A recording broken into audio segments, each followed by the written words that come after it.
নৌকা পারাপার বন্ধ থাকায় অভাব অনটনে ভুগছে মাঝিরা। কোনো এক অজানা কারণে দীর্ঘদিন ধরে মানিকচক ঘাট থেকে রাজমহল পর্যন্ত নৌকা পরিষেবা বন্ধ দাবি স্থানীয় মাঝিদের।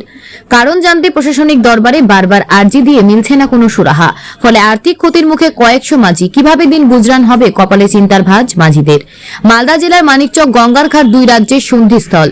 বাংলা ও ঝাড়খণ্ড রাজ্যকে জুড়েছে এই গঙ্গা নদী। ফলে দুই রাজ্যের প্রতিদিনের যোগাযোগের মাধ্যম বলতে রয়েছে একটি লঞ্চ পরিষেবা, যা নির্ধারিত সময় মতো চলে। বাকি যাত্রীরা নৌকা পরিষেবা নিয়ে পারাপার করেন। তবে বর্তমানে মাঝিদের প্রশ্ন, কবে মিলবে নৌকা পারাপারের অনুমতি? অন্যদিকে মাঝিদের অভিযোগ, নৌকা পরিষেবা বন্ধ থাকার দরুন লঞ্চ পরিষেবায় নির্ধারিত ভাড়ার থেকে অনেক বেশি ভাড়া নেওয়া হচ্ছে যাত্রীদের কাছ থেকে। লঞ্চ পরিষেবায় যাত্রীরা কোনো কারণে সময় মতো লঞ্চ ধরতে না পারলে দীর্ঘক্ষণ অপেক্ষা করতে হচ্ছে, ফলে যাত্রীদের অসুবিধার সম্মুখীন হতে হচ্ছে।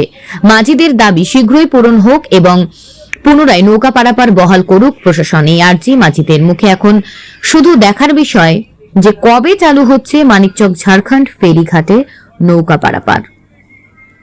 সরকার উপরে এত অশান্তি কেন, এই কথাটার জবাব চাই। আমরা উচিত মূল্য ওটুকে বলতে চাই। প্যাসেঞ্জারের সিট ক্যাপাসিটি কত, খোলা জাহাজে প্যাসেঞ্জার যাচ্ছে কেন? সরকারি আইনে এইগুলো তদন্ত করে দেখা হোক।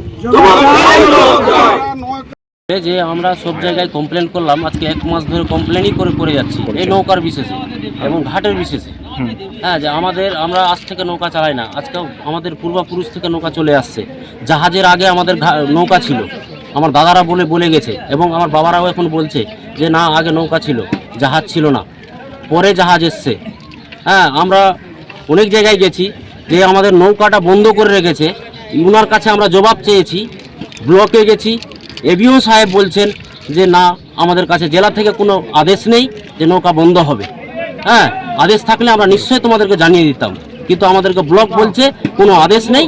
তো আমরা যখন আদেশ নেই, তো আমরা চলতে গিয়ে বাধা দিচ্ছ কেন? পুলিশ কেন বাধা দিবে আমাদেরকে? ওপারে গেলে ঘাট মালিক বাধা দিচ্ছে যে এই মাঝিকে, কালকে আমার লোক গেছিল ওপারে, তো বলেছে যে ডেকে অফিসে ডেকে বলছে যে পুলিশকে দিয়ে তুলিয়ে দেবো। হ্যাঁ, এটা আদিত বলে একটা ছেলে আছে, উনি বলেছেন, হুমকি দিচ্ছে আমাদের মাঝিকে যে পুলিশকে ডেকে তুলিয়ে দেবো। হ্যাঁ, তারপরে আমরা যেখানে যেখানে যাওয়ার সে আমরা কমপ্লেন করেছি, সে অফিস আমাদেরকে একই বক্তব্য বলছে, তোমাদেরকে বন্ধ করেছে কে? আমরা জবাব আমরা দিতে পারছি না, আমাদের কাছে কোনো ডকুমেন্টস নেই। আমরা কালকে ডকুমেন্টস চেয়েছি, ও ডকুমেন্টস দিচ্ছে না। হ্যাঁ, কালকে আমাদের মেজবাবু এসেছিলেন ঘাটে, আমাকে বলে গেল আমাদের সবাই ডেকে যে তোমরা আমরা চোরের জন্য বলছিল, কিন্তু আমরা বললাম স্যার আমরা চলছি কটা প্যাসেঞ্জার নিয়ে। তো বলছেন না, আমরা চালাতেও বলবো না, আমরা বন্ধ করতেও বলবো না। ও নিরপেক্ষ। যাক, ভালো লাগলো, কথা শুনে আমাদেরকে ভালো লাগলো। হ্যাঁ, ঠিক আছে। ও যখন ঘাট মালিক যখন এভাবে আমাদেরকে বঞ্চিত করার জন্য চক্রান্ত করেছে, ও আমাকে লিখিত দেখ, যে আমরা ওই লিখিত নিয়ে আমরা কোর্টে যাব, কোনো জায়গায় পৌঁছাবো, কি আমরা মুখ্যমন্ত্রীর কাছে যাব, কিন্তু ও লিখিত দিচ্ছে না আমাদেরকে। আমরা যে বন্ধু আছি আজ অবধি, আমাদেরকে কোনো লিখিত কেউ দিচ্ছে না। অফিসে লিখিত চাইছে, কিন্তু আমরা দিতে পারছি না। আমরা সব জায়গায় আমরা জানিয়েছি। দেখেন, আমাদের কাছে মেমো নাম্বার দিয়ে রিসিভ আছে আমাদের কাছে। হ্যাঁ, কোনো মালদা জেলার মধ্যে কোনো জায়গা বাকি রাখেনি আমরা জানাতে। প্রত্যেকের আমরা অফিসে গেছি, ওই একই গল্প, তোমাদেরকে বন্ধ করেছে কে, তুমি আমাদেরকে কাগজ দাও। আমরা কাগজ দিতে পারছি না, আমরা চালু করতে পারছি না। হ্যাঁ, ও নিজ ইচ্ছায় টিকিট, আজকে 50, কালকে 40, নিজ ইচ্ছায় তো করছে। হ্যাঁ, ঘাট মালিক রাজা সিং। তো আমরা যখন চলতে পাবো না, আমাদের সম্পত্তি এখানে, আমাদের বাড়ি এখানে, আমরা জন্মভূমি এখানে, আমরা 4 বার নদীতে পড়েছি। আমাদের কোনো আর জমি জায়গা নেই, আমাদের জমি জায়গায় নৌকায়, আমরা জীবিকায় নৌকা থেকেই আমরা পালন করি এবং আমাদের ছেলে মেয়ে স্কুল টিউশনে যাই এই নৌকা চালিয়েই। আজ থেকে আমাদের 1 মাস ধরে কোনো বেতন দিতে পারিনি আমরা টিউশনে। হ্যাঁ, এই মাসে দিব, ওই মাসে দিব, আমরা বাহানা করছি মাস্টারকে। কতদিন বাহানা করব? আমাদের এটাই একটা সমস্যা। এই সমস্যার যদি সমাধান না হয়, তাহলে আমরা মুখ্যমন্ত্রীর দরবারে আমরা যাওয়ার জন্য প্রস্তুত আছি। আমরা সব কিছু রেডি করে নিয়েছি, আমরা যাব। যদি এর সমাধান না হলে আমরা মুখ্যমন্ত্রীর কাছে আমরা যেতে বাধ্য হচ্ছি। সরকারি আইন দিয়ে ও জাহাজ যেন ব্যবহার করে।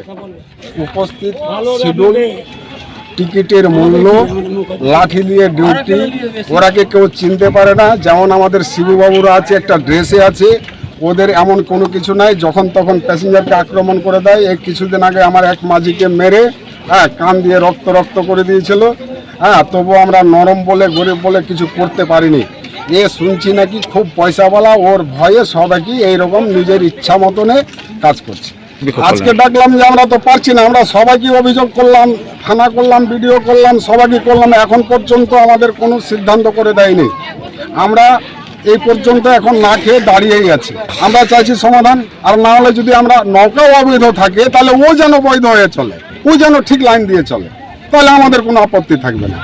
আর ওকে লিখে দিতে হবে যে নৌকা আমার ঘাটে কোনো দিনের জন্য চলবে না, যদি চলে তাহলে ও জবাব যেন দিয়ে যায়। ওর ছোট নৌকাতে চুরি করে প্যাসেঞ্জার আনছে না, ও পয়সা নিচ্ছে, সেটা কথা বলতে পারবো না। আমাদেরগুলো মারখা মারা, তার জন্যই খালি বন্ধ থাকবে। আর আউট নৌকাগুলো দেখতে পাচ্ছে না, হ্যাঁ টিকিটের মূল্য নয়, তো আমি নিজে গিয়ে টিকিটটা কালেকশন করলাম এই একটু আগে, তাতে আমাকে টিকিট দিল, ওই টিকিট আমি এসে দেখছি কোনো মূল্য নাই, কোনো শিডিউল নাই। একটা প্যাসেঞ্জারের কাছে নিজের ইচ্ছা মতনে ভাড়া নেবে। এখন আমরা প্রতি জায়গাতে ট্রেনে দেখি যে ওখানে টিকিটে হাত ভরলে সামনে শিডিউল দেওয়া আছে, কোনো প্যাসেঞ্জার তর্ক করলে ও শিডিউল দেখে নিতে বলে, এখানে কোনটা দেবে, ইচ্ছা মতনে কারবার করবে কেন? এই 22 থেকে এরকম আমরাকে দেখতে চাই না, আমাদেরকে মানে একদম তুচ্ছই মনে করে। আমাদের দাবি ওর ঠিকভাবে চলুক, যদি নৌকা অবৈধ থাকে তাহলে উপাধি হয়ে চলুক, আর না তো নৌকার বিষয় নিয়ে এই বিষয় নিয়ে বসুক। না শিডিউল ট্রেনে বেআইনিভাবে এখানে ভাড়া কালেকশন করা হচ্ছে আমাদের কাছ থেকে, যেখানে 15 টাকা টিকিটের মূল্য হচ্ছে সরকারি, সেখানে 25 টাকা নেওয়া আছে। এর আগে 40 টাকা নেওয়া হচ্ছিল, তারপরে 30 টাকাও নেওয়া হয়েছিল।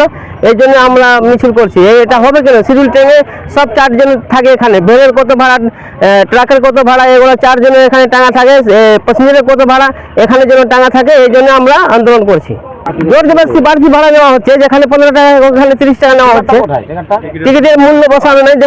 আমরা আন্দোলন করছি যে যেটা শিডিউল ট্রেনে এখানে ভাড়া নেওয়া হোক, শিডিউল অনুযায়ী, সরকারি আইনের অনুযায়ী এখানে ভাড়া নেওয়া হোক, এই জন্য আমরা আন্দোলন করছি। আমরা চাইছি যে যদি অবৈধভাবে ও চালাবে তা আমরাও অবৈধভাবে চালাবো, না হলে ও বৈধভাবে চালাক, আমরা বৈধভাবে নৌকা চালাবো।